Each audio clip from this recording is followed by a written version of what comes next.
Today, we're heading back to the 1960s to revisit 13 unforgettable one-hit wonders. Because in the end, music isn't just about the hits. It's about the moments they take us back to. Which of these songs sparks the biggest memory for you? Let us know in the comments. I'd love to hear your story. Number 1. Do You Love Me by The Contours, 1962. You broke my heart, 'cause I couldn't dance. Few songs capture the raw excitement of early Motown quite like Do You Love Me. It's gritty, it's loud, and it's built to make you move. The Contours were signed to Motown almost by accident. Berry Gordy liked their energy but wasn't sure they'd score a hit. Then, in 1962, Gordy himself handed them Do You Love Me, a track he originally intended for The Temptations. Good thing he did.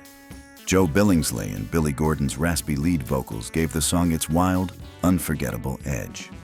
The lyrics were simple, a plea to a lover mixed with a boast about learning all the latest dances, the mashed potato, the twist. But paired with that stomping beat and call and response style, it turned into a dance floor explosion. When it was released, Do You Love Me shot to number 3 on the Billboard Hot 100 and topped the R&B charts. And it didn't stop there. 2 decades later, it found new life in the 1987 movie Dirty Dancing, pulling a whole new generation onto the floor. Today, it stands as a reminder that sometimes the most joyful songs come from the roughest edges of the Motown sound, raw, unpolished, and impossible to resist. Number 2. Pipeline by the Chantays, 1963. The moment you hear those first reverb-drenched notes, you know exactly where you are. Surf's up, the sun's out, and the waves are calling. Pipeline wasn't just another surf rock instrumental, it became the blueprint. Recorded in Orange County, California, by 5 high school friends, the Chantays captured the thrill of riding the big waves and bottled it into sound. The band was so young that they were still playing school dances when this hit the airwaves. The secret sauce? That hypnotic rolling guitar riff paired with Fender reverb, mimicking the rush and curl of the ocean itself. It was so powerful. The track even influenced future surf rock legends like The Ventures and Dick Dale. When it dropped in 1963, Pipeline surfed all the way into the Billboard Top 5. Not bad for a bunch of teenagers with a garage band dream. Even today, the song has a second life.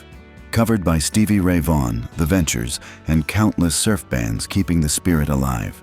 Every time it plays, it's more than just a song. It's a wave you can ride without ever leaving dry land. Number 3. Green Tambourine by the Lemon Pipers, 1968.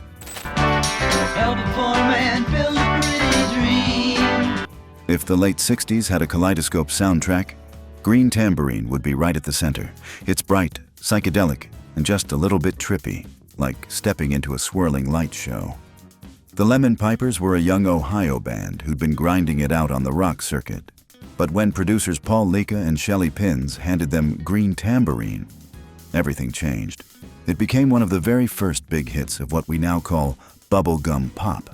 Recorded in 1967 and released early in '68, the track featured a string section, sitar flourishes, and of course that jangly tambourine that gave it its name. It was psychedelic, but polished, designed to stick in your head after just one listen. The gamble paid off. Green Tambourine climbed all the way to number 1 on the Billboard Hot 100, making the Lemon Pipers overnight stars. Here's the twist. While the band leaned more toward heavier rock in their live shows, this sugary slice of psychedelia became their signature tune. And decades later, it still sparkles as a perfect snapshot of the summer of love spilling into pop radio. Number 4. Martian Hop by the Randells, 1963. We have just discovered an important note from space. Before the moon landing, before Star Trek took over TV, there was a little novelty record that imagined aliens throwing a dance party. That song was Martian Hop. The Randells were 3 cousins from New Jersey who cooked up this quirky hit in 1963. They recorded it in a small studio with a mix of doo-wop harmonies, a spacey electronic intro, and playful lyrics about Martians inviting Earth kids to groove along. That futuristic opening sound effect. Believe it or not, it was one of the earliest uses of a Moog-like electronic oscillator on a pop record. The track's goofy charm made it irresistible. Martian Hop rocketed into the Billboard Top 20 and had kids everywhere practicing their own intergalactic dance moves. Even though the Randells never repeated the success, the song became a cult classic. It's been featured in retro sci-fi playlists, covered by bands like the Surf Punks, and even name-dropped in pop culture as one of the earliest space rock novelties.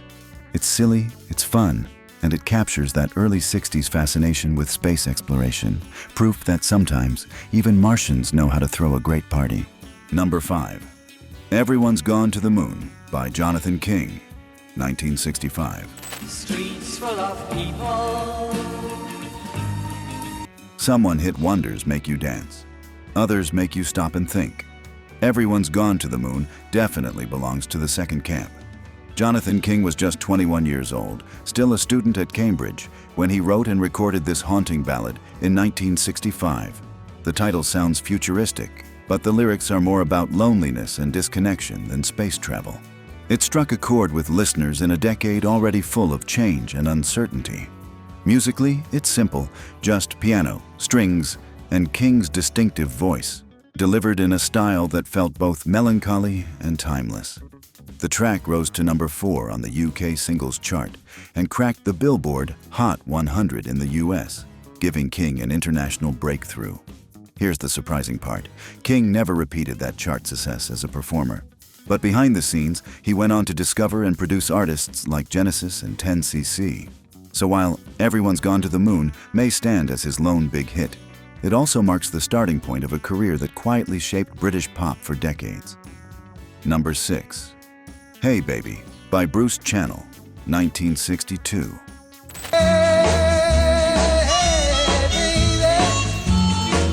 There's a reason this little tune feels instantly familiar. Hey Baby was the kind of song that could turn a sock hop into a full-on dance frenzy. Bruce Channel recorded it in 1961 down in Fort Worth, Texas. And here's a fun twist. Harmonica player Delbert McClinton laid down that unforgettable riff. That same riff would later inspire none other than John Lennon, who picked McClinton's brain about it when the two met in England. So yes, without Hey Baby, the Beatles' harmonica sound might have never happened. When it hit the charts in 1962, Hey Baby shot all the way to number 1 on the Billboard Hot 100. It even crossed the Atlantic, landing in the UK Top 10. Not bad for a song that almost didn't get picked up by a major label at all. What makes it stick, even now, is its pure joy. It's simple, playful, just a boy shouting out to the girl of his dreams, and 6 decades later, that chorus still makes people smile the second it kicks in. Number 7. The Cheater by Bob Cuban and the In-Men, 1966. Haven't you heard about the guy known as the cheater? Some songs are catchy, some songs are tragic, and The Cheater is a little bit of both. Bob Cuban was a young band leader from St. Louis, fronting a brass-driven pop soul group called the In-Men. In 1966, they recorded The Cheater, a warning tale about a smooth-talking guy who breaks hearts.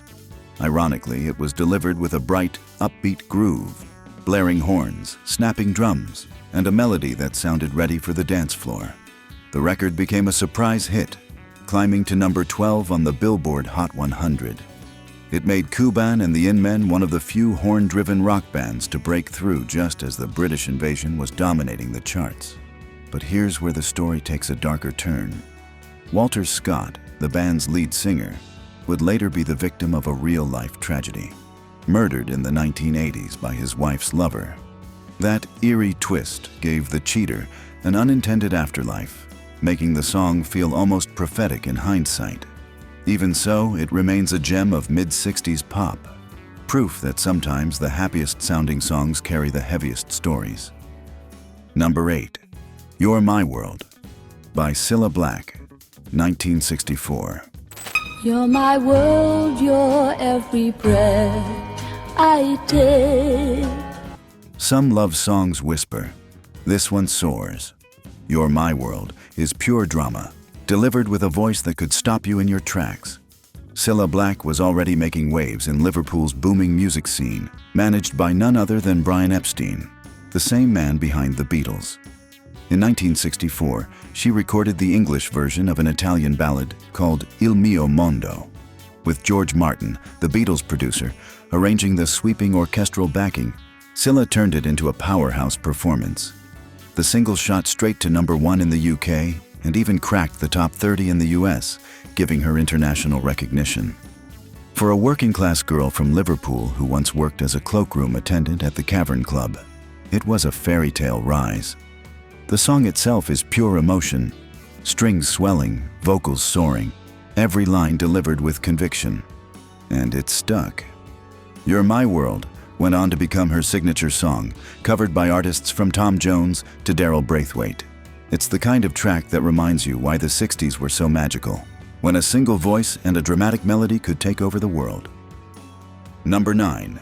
Spirit in the Sky by Norman Greenbaum, 1969. Few songs from the 60s feel as instantly otherworldly as Spirit in the Sky. The second those fuzzy guitar chords hit, you know you're in for something different. Norman Greenbaum was a folk singer turned rocker who wrote the song in a flash of inspiration. Legend has it, in about 15 minutes. He wanted to capture a gospel feel, even though he wasn't particularly religious. The result? A foot-stomping anthem that blended rock, gospel, and psychedelic fuzz like nothing else on the radio. Produced by Eric Jacobson in San Francisco, the track was built around that heavy, distorted guitar riff and soaring backing vocals. When it dropped in 1969, it was unlike anything listeners had heard before. The gamble paid off.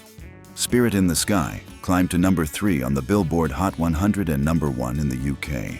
It went on to sell millions worldwide, cementing itself as one of the most recognizable rock anthems of all time. Decades later, it's still everywhere. Movies, commercials, sports arenas. Proof that sometimes one inspired moment is all it takes to create a song that feels eternal. Number 10. In the Year 2525 by Zager and Evans, 1969. Some hits make you dance. This one made you think, maybe a little too much. In the Year 2525 felt like a sci-fi prophecy set to music. Denny Zager and Rick Evans were a Nebraska duo with a knack for big ideas. In 1969, they recorded this eerie track in a tiny studio in Texas.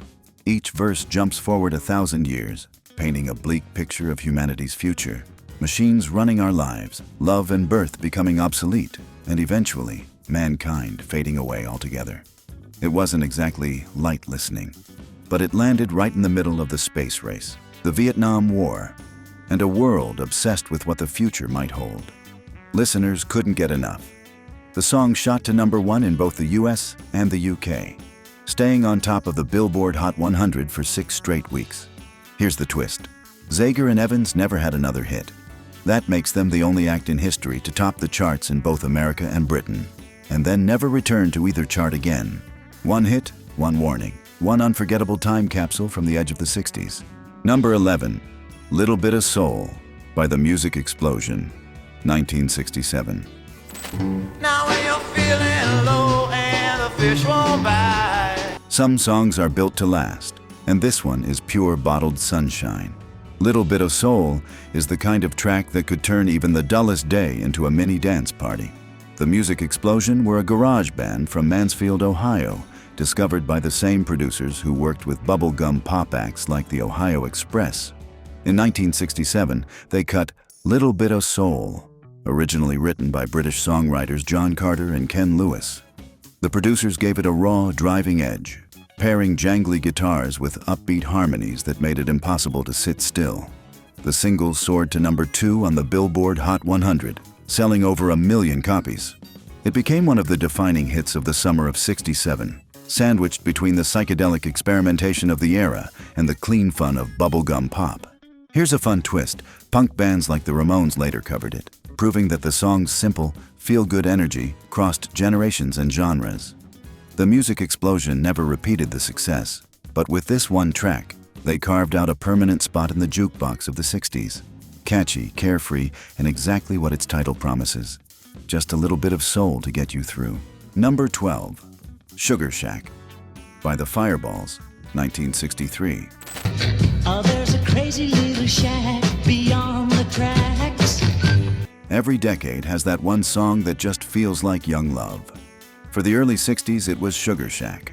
The Fireballs were a New Mexico group who had already made a name for themselves with surf-influenced instrumentals. But in 1963, they teamed up with songwriter Keith McCormick, who penned this catchy tune about a coffeehouse where romance was always brewing.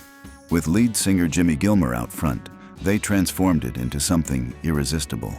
The Hammond organ riff gave it a playful bounce, and the lyrics painted a picture every teenager could relate to, a hangout spot where you hope to see that special someone. When it hit the airwaves, Sugar Shack exploded, spending 5 weeks at number 1 on the Billboard Hot 100. It even ended up as the biggest-selling single of 1963 in the United States. The Fireballs never quite repeated that kind of success, but Sugar Shack became a time capsule, sweet, innocent, and brimming with the optimism of the pre-Beatles era. Even today, one spin and you're right back at that little coffeehouse, dreaming of first crushes and simpler times. Number 13. Lies by the Knickerbockers, 1965. The first time most listeners heard Lies, they thought it was the Beatles. That's how uncanny it sounded. The Knickerbockers were a New Jersey band hustling for a break in the mid-60s. In 1965, they recorded Lies, a sharp, punchy track loaded with jangly guitars, driving rhythms and harmonies straight out of the British Invasion playbook. Except they weren't from Liverpool. They were American through and through. The resemblance to the Beatles worked in their favor at first. Lies climbed into the Billboard Top 20, earning the band their moment in the spotlight. But it also boxed them in. Radio DJs often introduced the record as a new Beatles single, and once the truth came out, some critics dismissed them as imitators.